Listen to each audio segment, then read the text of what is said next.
अस्सलाम वालेकुम मेरे सादा से पाकिस्तानी। मेरा नाम रेहान तारिक है और आप मेरा यूट्यूब चैनल और फेसबुक पेज देख रहे हैं। करोड़ हा दरूद आकाए दो जहां नबी मेहरबा मोहम्मद मुस्तफ़ा सल्लल्लाहु अलैहि वसल्लम पर। इस दुआ और इस उम्मीद के साथ इस व्लॉग का आगाज करते हैं कि अल्लाह रब्बुल इज्जत इस मुल्क के फैसला साजों के दिलों में सादा से पाकिस्तानियों के लिए नरमी पैदा कर दे। अब तक की सबसे इंपॉर्टेंट डेवलपमेंट, ब्रेकिंग न्यूज जिसका इंडिया बहुत सारे दिनों से दिया जा रहा था और वो चंद घंटों की दूरी पर बताई जा रही थी, और गुज़श्ता रात ही हमने खबर दे दी थी कि अब साइफर केस का फैसला चंद घंटों की दूरी पर है। और देखना यह है कि साइफर केस का फैसला पहले आता है या तोशाखाना फौजदारी केस का फैसला पहले सुनाया जाता है। तो साइफर केस के जज और साइफर केस बाजी ले गया है और फैसला जज अबुल हसनात जुल्करनैन की तरफ से सुना दिया गया है। इस मुख्तसर फैसले में शाह महमूद कुरैशी और इमरान खान को 10-10 साल कैद बामुशक्कत सुनाई गई है। इमरान खान और शाह महमूद कुरैशी पर साइफर में जुर्म साबित हुआ है। 342 का स्टेटमेंट रिकॉर्ड हुआ। यह 342 का स्टेटमेंट क्या है? ज़ाब्ता फौजदारी की दफा 342 है।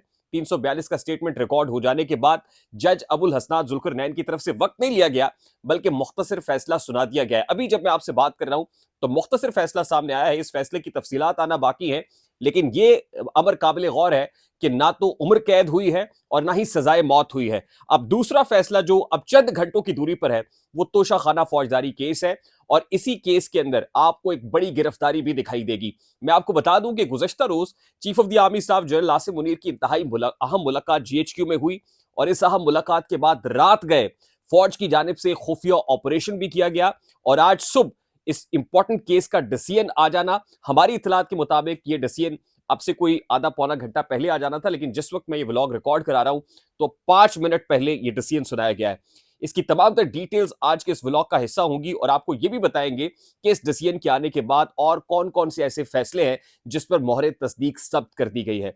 लेकिन इससे पेशतर कि मैं इस व्लॉग की तरफ बढ़ूं, मैं आपसे रिक्वेस्ट करता हूं कि अगर आपने हमारा चैनल सब्सक्राइब नहीं किया तो चैनल को सब्सक्राइब कर ले। अगर वीडियो पसंद आए तो लाइक और शेयर करना इसलिए जरूरी है कि हमारा मैसेज मैसेज तक पहुंच सके, और अगर बेल आइकन प्रेस करेंगे तो ऐसी बहुत सारी वीडियोस बर वक्त आप तक पहुंचती रहेगी।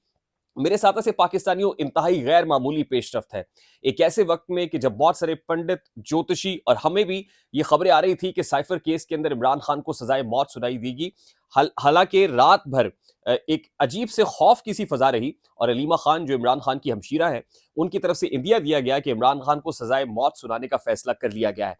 लेकिन अभी जो फैसला सामने आया है उसमें ना तो उम्र कैद हुई है और ना ही सजाए मौत हुई है, बल्कि इमरान खान और शाह महमूद कुरैशी दोनों को 10-10 साल की सजा सुनाई गई है। अब ऑल दो इस सजा के सुनाए जाने के बाद पाकिस्तान तहरीक इंसाफ ने यह फैसला किया है कि वो इस केस को इस्लामाबाद हाई कोर्ट में चैलेंज करेंगे, और ट्रायल कोर्ट का जो फैसला है, कभी इम्कानात ये है कि जिस अंदाज में ये ट्रायल चला है इस प्रोसेस को इस्लामाबाद हाई कोर्ट कलअदम करार दे दे, यानी ये 10-10 साल की सजा भी खत्म हो जाए। ये बड़ी इंपॉर्टेंट डेवलपमेंट होगी। मैं आपको बताऊं, एक तो आपको बड़ी गैर मामूली किस्म की डेवलपमेंट ये लग रही होगी कि ना तो सजाए मौत हुई है ना ही उम्र कैद सुनाई गई है, लेकिन 10-10 साल की सजा भी कलअदम होने जा रही है सुपीरियर कोर्ट से। मैं आपको बता दूं, नंबर वन। नंबर टू बात यह है कि तोशाखाना फौजदारी केस का फैसला भी अब से 24 घंटों के अंदर अंदर, 24 आवर्स के अंदर अंदर ही आपको ये फैसला भी सुनाई देगा, और इसमें भी एक लाडले की फरमाइश पूरी होती हुई दिखाई देगी। ये 342 का स्टेटमेंट क्या होता है?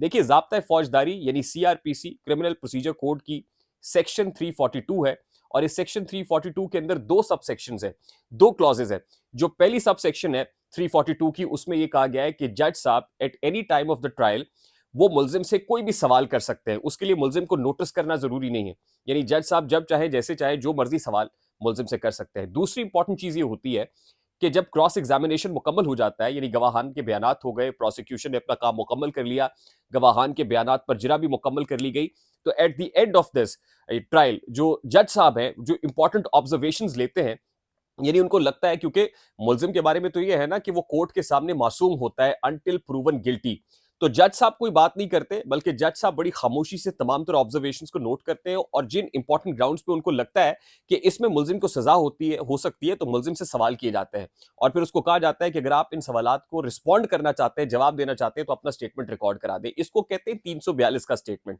तो आज 342 का स्टेटमेंट हुआ, जिसके साथ ही ट्रायल मुकम्मल हो गया। इस स्टेटमेंट के ऊपर ट्रायल मुकम्मल होता है, और जज साहब ने फैसला महफूज नहीं किया, बल्कि फैसला फौरी तौर पर सुना दिया, और जो मुख्तसर फैसला सुनाया उसमें 10-10 साल की कैद हो गई है। अब ये जो डेवलपमेंट हुई है, जिसमें कोई सजाए मौत नहीं है, इसमें कोई उम्र कैद नहीं है, ये क्यों हुई है, इसके पीछे क्या है? तो मैं आपको ये बता दूं कि इस केस के फैसले के सुनाए जाने के बाद अब इलेक्शंस तो होने जा रहे हैं। यानी 8 फरवरी को जो बहुत से लोगों पर गैर यकीनियत के बादल मंडला रहे थे कि इलेक्शंस होंगे या नहीं होंगे, आज इस फैसले ने मोहर तस्दीक सब्त कर दी है। क्योंकि हमने आपको बताया था कि अगर इलेक्शंस नहीं होने तो फिर इमरान खान को सजाए मौत सुनाई जानी है। यानी इमरान खान को अगर सजाए मौत होगी तो समझ लीजिएगा कि इलेक्शंस नहीं होंगे, फिर हिजानी होगी। तो हमारी इस खबर की तौसीक और तस्दीक तो हो रही है, यानी इलेक्शंस हो रहे हैं। अब दूसरी इंपॉर्टेंट खबर जो हमने आपके साथ शेयर की थी वो ये थी कि अगर इलेक्शंस होंगे तो फिर बानी पीटीआई की जमात नहीं होगी, यानी पीटीआई नहीं होगी। इस हवाले से इंपॉर्टेंट डेवलपमेंट्स चंद घंटे की दूरी पर है, अहम पेशरफ्त हो सकती है। ये हो सकता है कि पाकिस्तान तहरीक इंसाफ इलेक्शंस का बायकॉट करे, लेकिन ग्राउंड रियलिटीज अगर कल को तब्दील हो जाती है तो हम कुछ कह नहीं सकते।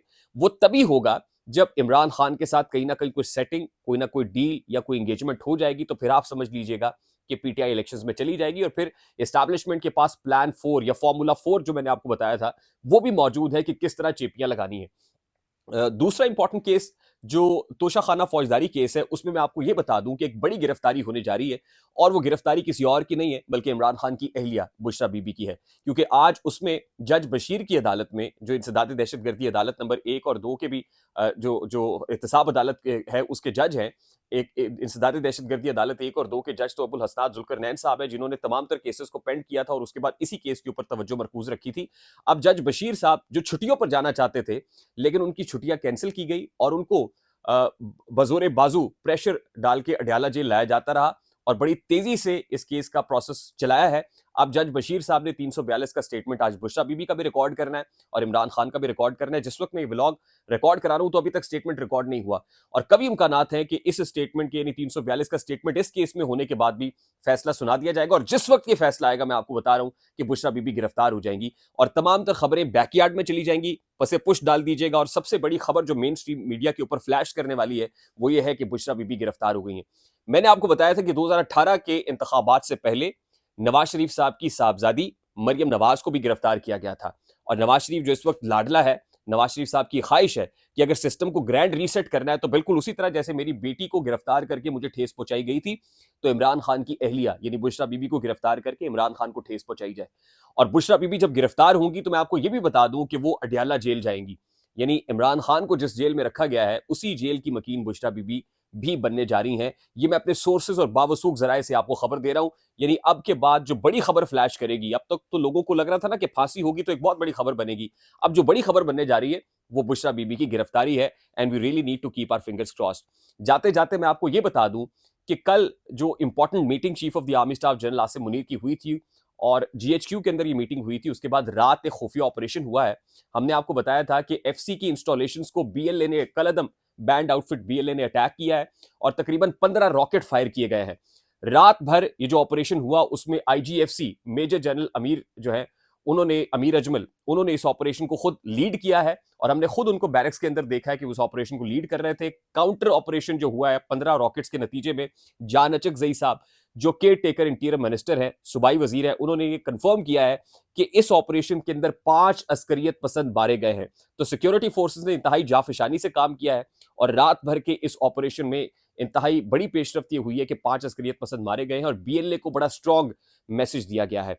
खासतौर पर बीएलए की कार्रवाइयां इस वक्त इस अंदाज में बढ़ी हैं कि जब बलोच यकजहती मार्च इस्लामाबाद से उठा, बलोचिस्तान पहुंचा, बहुत बड़ी तादाद के अंदर क्राउड उन्होंने पुल किया और फिर ईरानी वजीर खारजा भी पाकिस्तान पहुंचे और बीएलए की तरफ से भी रॉकेट लॉन्च कर दिए गए। और अब काउंटर ऑपरेशन, टेररिज्म को जो काउंटर फाइट करने के लिए सिक्योरिटी फोर्सेस अपना काम कर रही हैं, वो इंतहाई जाफिशानी से कर रहे हैं। और हम उम्मीद करते हैं कि मुल्क की जोग्राफियाई सरहदों के मुहाफिज इसकी सरहदों की हिफाजत को यकीनी भी बनाएंगे। तो इंपॉर्टेंट डेवलपमेंट्स का इंतजार आज करना है, खासतौर पे दूसरे पर्टिकुलर केस के अंदर जैसी कोई डेवलपमेंट्स आएंगी इंशाल्लाह आपको अपने वादे के मुताबिक सबसे पहले अपडेट करेंगे। अभी तक अगर इंफॉर्मेशन आपको पसंद आई हो तो इसको लाइक और शेयर करना इसलिए मत भूलिएगा कि हमारा मैसेज और लोगों तक पहुंच जाए। और अगर आप हमारे चैनल पे नए हैं तो चैनल को सब्सक्राइब करना मत भूलिएगा। मुझे रेहान तारिक को इजाजत दीजिए, अपना बहुत सारा ख्याल रखिएगा। अस्सलाम वालेकुम।